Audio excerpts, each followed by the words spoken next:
Hi, I'm Ray Morgan. Welcome to Raising Veg.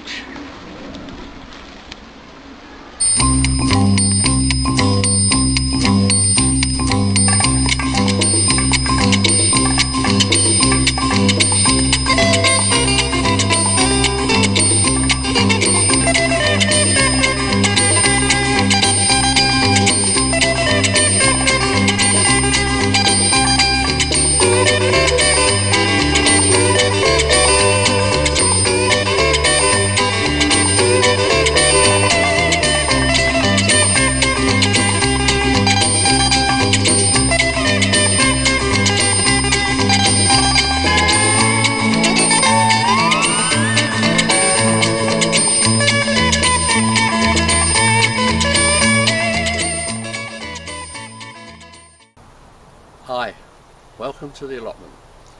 Today we're going to take a look at how I grow my sweet corn.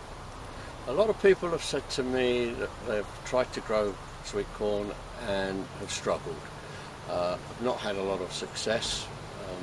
Either they do not produce any cobs or the cobs have got no kernels in them. So what we're going to take a look at today is how I counteract this, and I've always had pretty good success with growing sweet corn. But first of all, let's take a look at how the plant grows and what we need to do to start off with.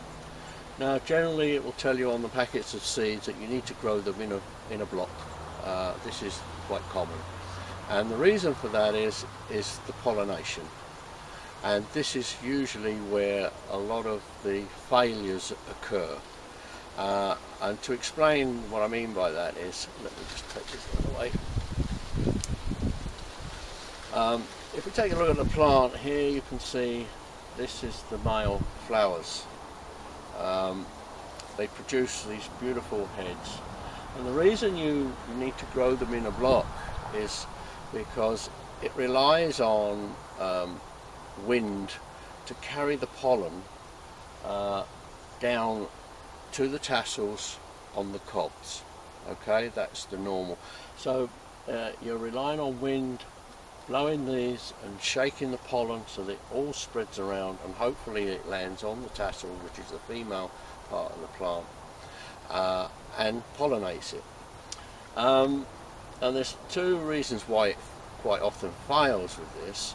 Is that either the weather conditions are bad, and you get too strong a wind, and the wind being so powerful blows the pollen way over the plants and never gets to pollinate. The other one, a reason which is quite common, is of course when this is in flower, which was producing the pollen, quite often the cob lower down has not actually produced the tassels. So we've got the flower producing pollen, but there's nothing to pollinate. So we can counteract that, and what I'm going to show you is how I do it. It's a little bit involved, but if you take the time and effort, I can guarantee it's well worth the trouble. So let me just bring you closer in so we can see what we're doing, and hopefully I can guide you through it. So okay, as I say, here we have the flowers, and they're all in full rigour, and if we come down the plant you can see here we have the tassels. Okay, and they're sticky. The purpose of obviously being sticky is so that it catches the pollen on the wind. We've got another one here, we've got a double one lower down. So how do we go about it? Okay, well, as you can see, you've got the full block here. Okay, now what I do, hang on, let me just get my bit of equipment. Very simple. Okay, here's an ice cream tub, and what we do is we can just place the ice cream tub against the flower head, and the wind is blowing quite strong today. If you just give me a second, and I'll try and do this with the camera, and what you do is you shake it.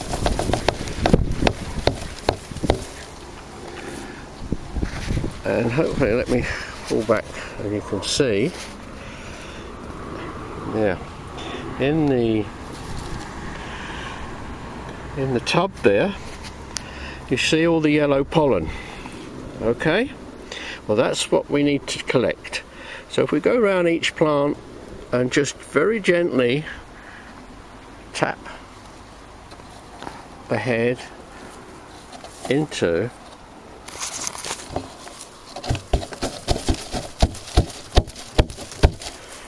pollen in there. See, again, can you see? I hope it's showing up in the sunlight.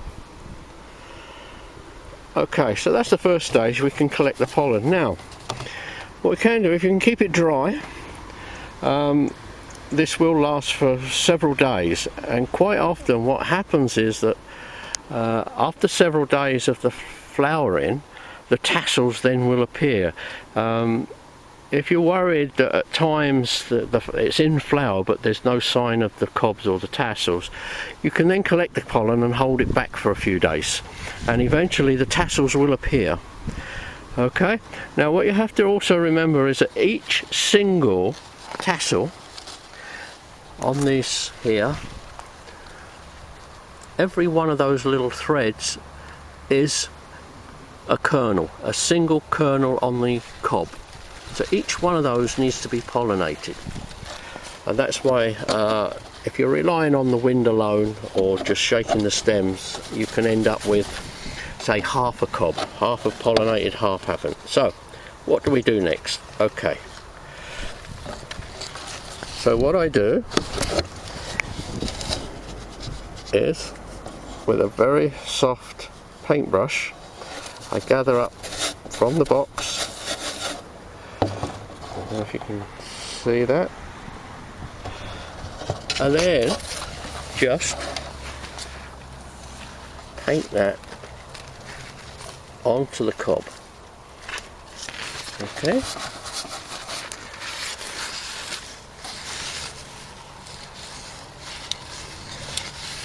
tassels are sticky, so it will gather all that pollen, and the more you can brush it in, the greater the number.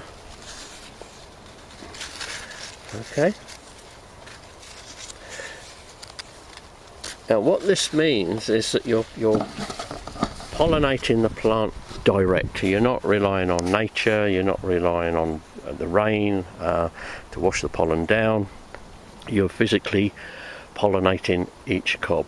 Now, I will guarantee that if you take that little bit of time, you will get some fantastic corn on the cob.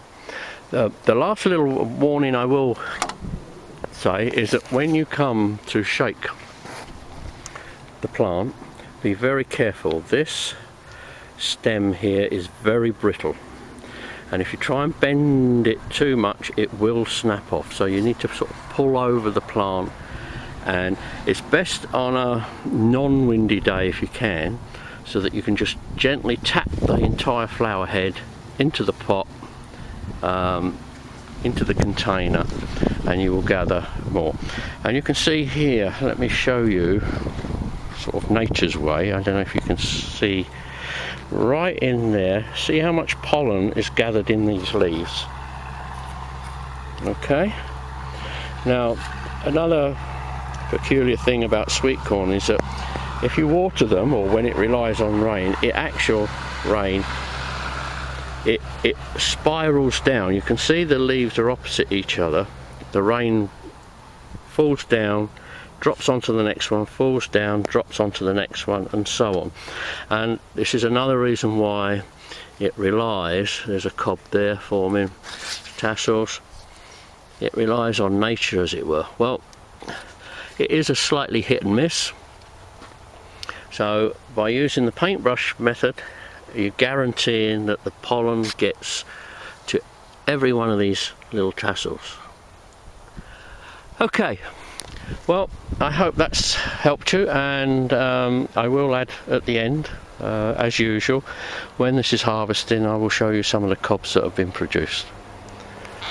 I'll catch you later. Hi, welcome back.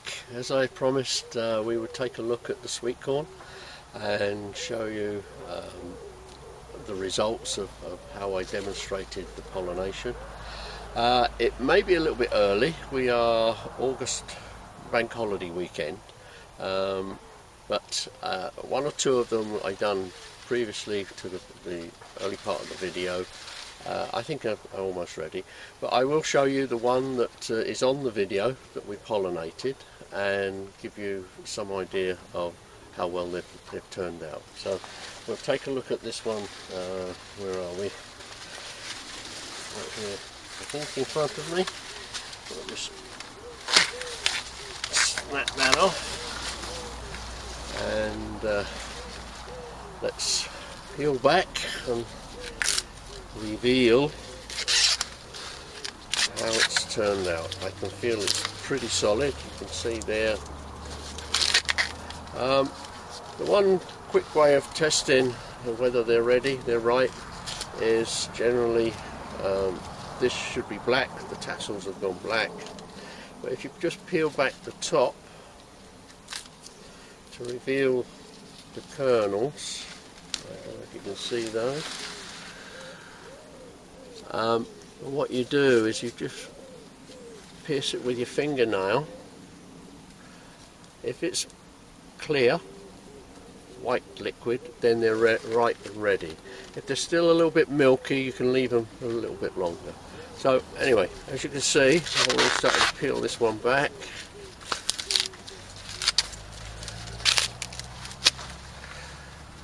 And I think you will agree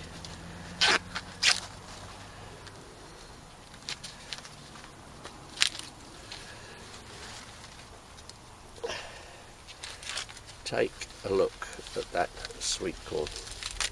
I hope you can see all that. Look at that.